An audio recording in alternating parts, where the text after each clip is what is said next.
अस्सलामुअलैकुम। मोहम्मद अज़हर सिद्दीक अपने programme maths views के साथ हाजिर खिदमत है। चीज़ें बहुत तेज़ी तब्दील हो रही है ना जी, और बेहतरी आ रही है।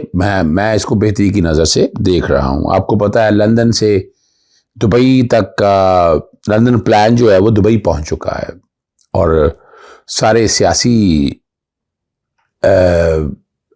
पहलवान जो है ना वो खाड़े में उतरने का प्रोग्राम बना रहे हैं, लेकिन कामयाबी नज़र नहीं आती है। मैंने इस बारे में ट्वीट भी कर दिया था एक, और वो ट्वीट रिकॉर्ड पे आपके सामने रहेगा। दूसरा, पाकिस्तान के अंदर मौजूदा हालात में अब जो कि आवाज़ें बड़ा उठना शुरू हो गई हैं, क्या मिलिट्री कोर्ट्स कुछ रिजल्ट दे पाएंगी, उस पर गुफ्तगू करनी है। और आखिर में जो मैं ख़ास तौर पर गुफ्तगू करना चाहता हूँ वो मौजूदा जो इस वक्त हालात चल रहे हैं, जो निज़ाम इस वक्त चल रहा है, क्या वो कोई रिज़ल्ट दे पाएगा। अच्छा, उसमें मैं कोशिश करूँगा सारी चीज़ें ही आपके सामने रख दूँ। पहले मैं आपके सामने डॉक्टर इसरार अहमद साहब ने बड़ी खूबसूरत बातें की हैं। आपने हारना नहीं, हिम्मत नहीं हारनी। एक नाकामी, दूसरी नाकामी, तीसरी नाकामी, चौथी नाकामी, ये नाकामियों का सिलसिला तो चलता रहेगा। लेकिन इस नाकामियों से आपने सीखा। डॉक्टर इसरार अहमद इस बारे में क्या कहती हैं, जरा पहले उनकी बात सुन लीजिएगा। ऐसा औकात बहुत सी मेहनतों का नतीजा इंसान देखता है कि जाया चला गया। मैंने 10 साल मेहनत की, हासिल कोई नहीं निकला। एक कोशिश नाकाम हो जाए कोई परवाह नहीं, नेक्स्ट, फिर तैयार रहो नाकामी के लिए। ऐसा ना हो कि दूसरी मर्तबा नाकाम हो के बददिल हो जाओ, तुम्हारी हिम्मतें जवाब दे जाए। नहीं, पहले से तैयार रहो कि दूसरी मर्तबा भी नाकामी आए तो आए, लेकिन जब तक कि कामयाबी हासिल नहीं होती हमें यह काम किए चलेगा। वलनबलुवन्नकुम बिशैइन मिनल खौफि वल जू'i व नक्सिम मिनल अम्वालि वल अनफुसि वस्समरात। हम तुम्हें लाज़िमन आजमाएंगे खौफ की कैफियत से, फक्र व फाके की कैफियत से, भूख से, जान के नुकसान से, माल के नुकसान से, मेहनतों के हासिल के जाय हो जाने से। वबश्शिरिस साबिरीन, और ऐ नबी बशारत दीजिए सब्र करने वालों। जी, आपने डॉक्टर इसरार अहमद साहब की गुफ्तगू सुन ली, ये बड़ी ज़रूरी है। और हिम्मत नहीं हारनी, इसका मेन जो वजह है। और उस तक जाने से पहले जो ख़ास तौर पर मैं लंदन प्लान पर जाने से कबल जो है वो मैं पेट्रोलियम डेवलपमेंट लेवी पे बात करना चाहता हूँ। ये जो IMF के साथ बैठ के ना 50 रुपये से 60 रुपये, यानी 50 रुपये से 60 रुपये पेट्रोलियम डेवलपमेंट लेवी, मैं इसको चैलेंज करने जा रहा हूँ।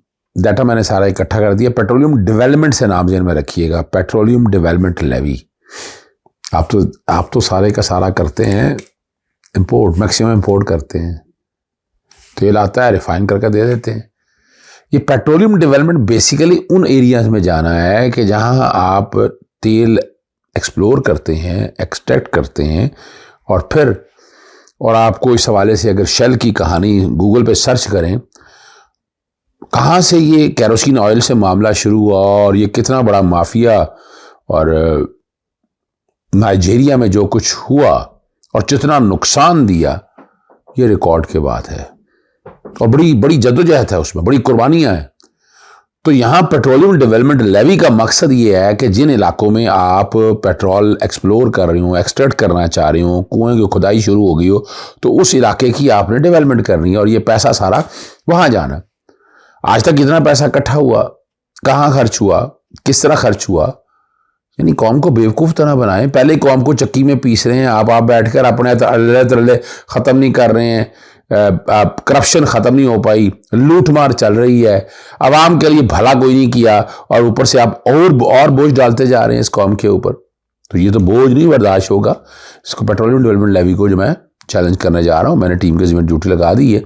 पहले हम इन्फॉर्मेशन लेंगे और फिर हम इस पेट्रोलियम, अभी चूँकि फाइनेंस बिल में डिस्कशन है, फाइनेंस एक्ट की शक्ल में जैसे ही आएगा तो खैर सिर्फ बाकी चीज़ों तो अपने आप मैंने लेकर गया हूँ, लेकिन पेट्रोलियम डेवलपमेंट लेवी के इस यूनिलैटरल जो इंक्रीज़ है, इसको मैं चैलेंज करने जा रहा हूँ।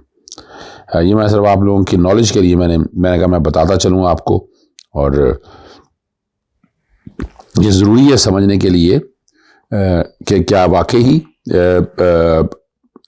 आप पब्लिक के मफाद में चीज़ें लेकर चल रहे हैं। अभी तो चीज़ तो कोई नहीं है सारी, क्या कहूँ मैं आपको आगे लेके चलता हूँ। और वो मामला बड़ा अहम है, वो लंदन प्लान से शुरू होता हुआ मामला जा रहा है दुबई प्लान में। और उसमें जो मैंने लंदन प्लान के बाद दुबई प्लान में अगर हाथ कुछ नहीं आना। अच्छा, इससे कबल शयान अली ने और लंदन में बैठे बहुत से दोस्त अहबाब पीटीआई के लोग भी बड़ा ज़बरदस्त वहाँ पर एक प्रोटेस्ट किया। और जो पाकिस्तान में फाशिज्म जारी है उसके अगेंस्ट बड़ा, यानी इस घुटन के माहौल में एक बड़ी काविश है। और शयान अली को मैं मुबारकबाद देता हूँ, वो बच्चा बड़ी मेहनत कर रहा है और हम लोग सड़क खड़े हैं उसके साथ पीछे, याद रखिएगा हम साथ खड़े हैं उसके। और जो थोड़े से गुफ्तगू हुई है, जो बात की है उसने, मैं चाहूँगा कि कुछ चीज़ें जो हैं वो आप तक आ जाएं।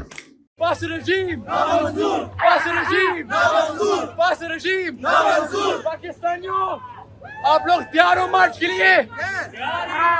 नवाज के घर जाओगे, शहबाज के घर जाएंगे, इनको एक्सपोज करेंगे। We must come together and beat these crooks in power, because that is what they are. They are criminals.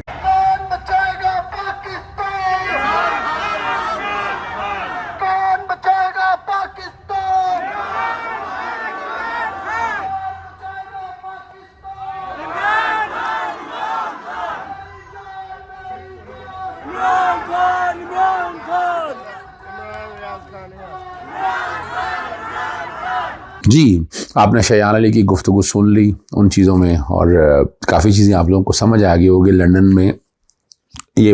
और वो पहले आपने देख लिया कि शहबाज शरीफ की जो इज़्ज़त अफजाई हुई है। यहाँ एक मैं और नहीं चला रहा कि यहाँ जो बात है उन्हीं के, यानी शहबाज शरीफ गए तो PMLN के जो रहनुमा हैं वो वहाँ से मिले और लॉलीपॉप वो उनके नवाज शरीफ पाकिस्तान क्यों नहीं आ रहा, वो बता रहे हैं कि शहबाज शरीफ ने बताया। और भाई तुम मुल्क के वज़ीर आज़म हो, तुम्हारा क्या काम है इस तरह की बातें करना?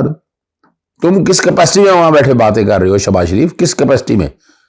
मैं वो नहीं चलाना चाहता वो उनकी वीडियो जो भी है जिनको आप आकर वो बता रहे हैं, कौम को नवीद दे रहे हैं। लेकिन असल जो बात है वो है दुबई प्लान। दुबई प्लान है क्या?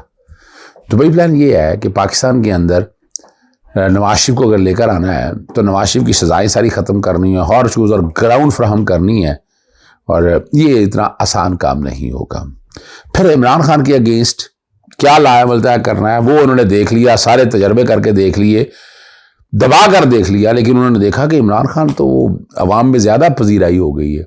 9 मई के वाक़े के बाद भी, मैं 9 मई में जो कुछ हुआ मैं उसकी सपोर्ट नहीं करता, लेकिन उसके आपने जिस तरीके से इस्तेमाल किया मौजूदा गवर्नमेंट ने लोगों को आवाज़ को दबाने के लिए, माओ बहनें बेटियां चादर और चारदीवारी की जो पामाली और अभी तक जारी है, जहां वफाकी हुकूमत कर रही है वह निगरान हुकूमत भी ये सारा कुछ बराबर हुई, इस जुर्म में सारे बराबर के शरीक है। ये जब देख लिया उन्होंने तो ये तो नज़र नहीं आ रहा। लेकिन आसिफ अली जरदारी साहब ये ज़रूर सोच रहे हैं कि अगर मिलिट्री कोर्ट के हवाले से सज़ाएँ दे दी गई, अगर सज़ाएँ दे देगी तो कल कोई नहीं बचेगा, कल कोई भी सियासी जमात इस तरह के हालात में सर्वाइव ही नहीं कर सकेगी। तो अंदर से तो ये सारे नहीं तैयार हैं। अब लाएमल तय करना है कि आगे क्या होगा। और मैंने आपको ये बताया था कि यहाँ बैठ के अब मिसाक पाकिस्तान की बात मैंने बहुत पहले कह दी थी कि वहाँ बैठ के अब आगे जब ये दूसरा भी नहीं देखा तो उन्होंने सोचा कि क्यों ना ऐसे हालात बनाए जाए कि मुल्क में, और ये एक लिहाज से बेहतर है कि मुल्क में इंतखाबी माहौल बने, फ़िज़ा बने जो बेहतरी की तरफ लेकर चले।